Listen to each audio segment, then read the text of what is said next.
Cam जो public तो आज हम करने वाले हैं JEE 2024 में पूछा गया रिलेशन एंड फंक्शन चैप्टर का एक क्वेश्चन। तो देखते हैं रिलेशन एंड फंक्शन में से कौन सा क्वेश्चन पूछा गया था। तो यहाँ पे क्वेश्चन पूछा गया था कुछ ऐसा। R is define on the set. एक सेट हमको दिया गया है जिसको डिनोट किया है उन्होंने कैपिटल एक्स से। वो है 1 to up to 20। R1 यानी कि रिलेशन वन हमको दिया गया है ब्रैकेट में एक्स वाई, जहां पे एक इक्वेशन है जहां पे एक्स वाई क्या करता है, इस इक्वेशन को सेटिस्फाई करता है। X 2x - 3y is equal to क्या होना चाहिए, 2 होना चाहिए। यानी कि हमको क्या करना है कि इस कैपिटल एक्स में से 1 to 20 में से ऐसी वैल्यू लेनी है जिसको x की जगह पे पुट करें एंड y की जगह पे पुट करें तो आंसर क्या मिले, अपने को 2 मिले। उसी तरह से रिलेशन 2 हमको दिया गया है x एंड y में 5x - 4y is equal to, अगर हम पुट करें तो हमको आंसर क्या मिले, 0 मिलना चाहिए। चलिए, उसके बाद क्वेश्चन दिया हुआ है कुछ ऐसा। If M and N represent the number of elements to be added to make R1 and R2 symmetric respectively। यानी कि R1 and R2 में जो वैल्यू मिलेगी वो क्या, आंसर जो मिलेंगे उसको किससे डिनोट किया है, M and N से डिनोट किया है। तो हमको M+N क्या होगा, इन चारों में से वो फाइंड आउट करना है। तो देखते हैं कैसे इसको सॉल्व करेंगे हम। सबसे पहले तो R1 फंक्शन को सॉल्व करते हैं।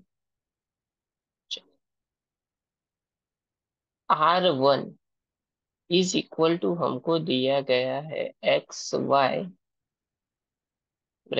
इक्वेशन है 2x - 3y is equal to 2। हमको एक्स एंड वाई की वैल्यू कहाँ से लेनी है,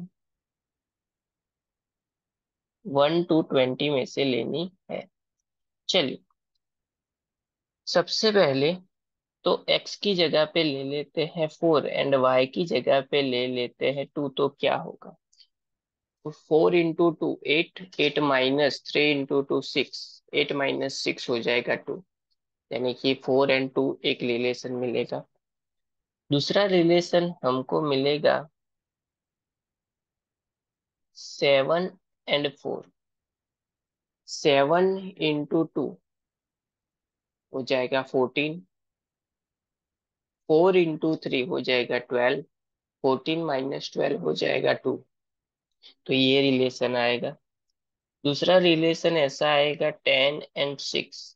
यानी कि 10 into 2 20, 16 into 3 6 into 3 18। यानी कि ये मिलेगा 20 - 18, अगेन 2 मिल गया। तीसरा कुछ ऐसा आएगा 13 and 8। 13 into 2 26 - 8 into 3 24। 26 - 24 यानी कि 2। उसके बाद आएगा 16 and 10। 16 into 2 32 -3 into 10 30। 32 - 30 यानी कि 2।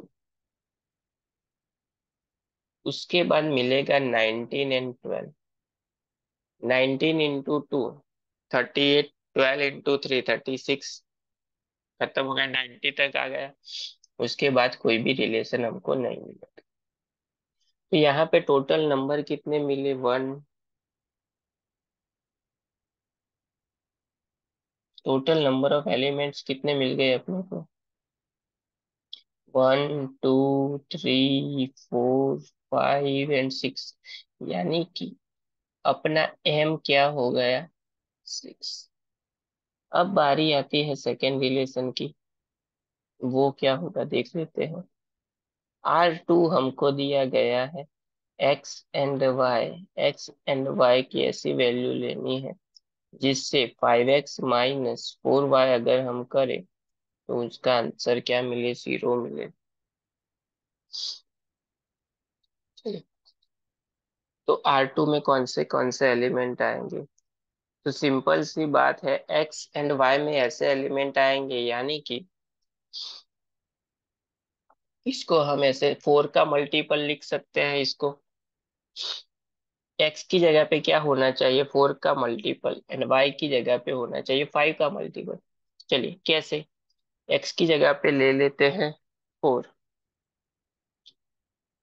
तो क्या हो जाएगा, 25 × 4 20, माइनस वाई की जगह पे ले लेते हैं 5, 5 × 4 अगेन 20, 20 - 20 0। यानी कि इन दोनों का उल्टा हमको मल्टीपल लेना है। चलिए, दूसरा मल्टीपल कौन सा आएगा, 8 एंड 10। 8 × 5 40, 10 × 4 40। तीसरा आएगा 12 एंड 15। 12 × 5 16, 15 × 4 16, 16 - 16 0। उसके बाद आएगा 16 एंड आएगा 20। 16 × 5 80, -4 × 20, यानी कि 80, 80 - 80 अगेन 0। 20 तक आ गया, खत्म, 20 के आगे लेना नहीं। यहाँ पे टोटल नंबर कितने मिले, 1 2 3 एंड 4। टोटल नंबर मिल गए 4, तो ये हो गया अपना कैपिटल एन। यहाँ पे हमको सिमेट्रिक लेने के लिए बोला गया है, यानी कि R1 का आप उल्टा लो, 2 4 7 4 7 6 10, तो भी एलिमेंट तो कितने ही रहेंगे, 6 ही रहेंगे। यानी कि इसका आंसर क्या होगा, इन दोनों का सम m+n, यानी कि 6 + 4 हो जाएगा 10। यानी कि हमारा आंसर यहाँ पे हो जाएगा फर्स्ट वाला जो कि हमको पूछा गया